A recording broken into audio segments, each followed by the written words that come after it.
Hello ફૂડી friends, કૃષ્ણાકા kitchen ખજાનામાં તમારું સ્વાગત છે.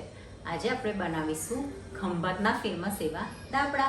સૌથી પહેલાં આપણે દાબલાના ભજીયાનું સ્ટફિંગ બનાવી દઈએ.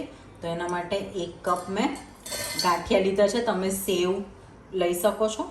1/4 કપ સિંગદાણા, 1.5 ટેબલ સ્પૂન જેટલા તલ, 1 ટેબલ સ્પૂનથી થોડીક ઓછી કશ્મીરી લાલ મરચું, 1/2 ટીસ્પૂન હળદર, 1 ટીસ્પૂન ધાણા જીરું, 6 થી 7 મરી છે તે મરી લઈશું, થોડુંક મીઠું.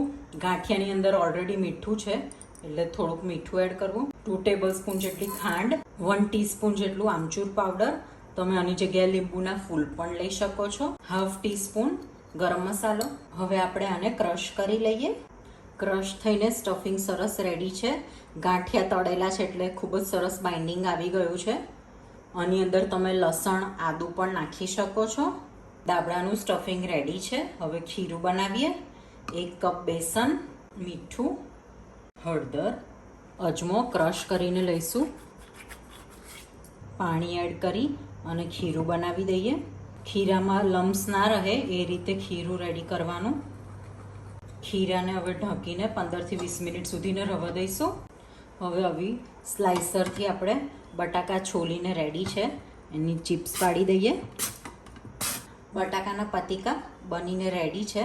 હવે આવી રીતના એક કકડાની ઉપર આપણે ફેલાવી દઈશું. સ્લાઇસ કરતી વખતે બટાકાને પાણીની અંદર જ આપણે સ્લાઇસ કરવાના છે. એની ચિપ્સ પાડવાની છે જેથી કાળા ના પડી જાય. બટાકાના પતીકાને કકડા પર લઈ લીધા છે જેથી કોરા પડી જાય. પતીકા સરસ કોરા પડી ગયા છે. હવે મસાલો આપણે સ્ટફ કરી દઈએ. બને તો થોડાક મોટા બટાકા લેવા જેથી પતીકા સરસ મોટા પડે. હવે આવી રીતના વચ્ચે સ્ટફિંગ મૂકીને દબાઈ દઈશું અને એની ઉપર બીજું બટાકો લઈ લઈશું. એવી રીતે બધા પતીકા રેડી કરી દઈએ.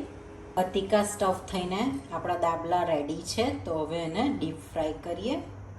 હવે ખીરામાં એડ કરીશું 1/4 ટીસ્પૂનથી થોડોક ઓછો ઈનો. મિક્સ કરી લઈએ. ખીરું સરસ મિક્સ થઈ ગયું છે. હવે આપણે દાબડાને ડીપ કરીને ફ્રાય કરીશું.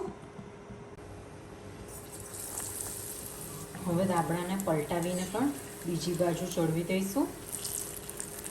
સરસ ગોલ્ડન કલર આવી ગયો છે. હવે કાઢી લઈએ એને. તો ગરમા ગરમ દાબડા રેડી છે જેને મસાલેદાર મરચાં સાથે સર્વ કર્યા છે.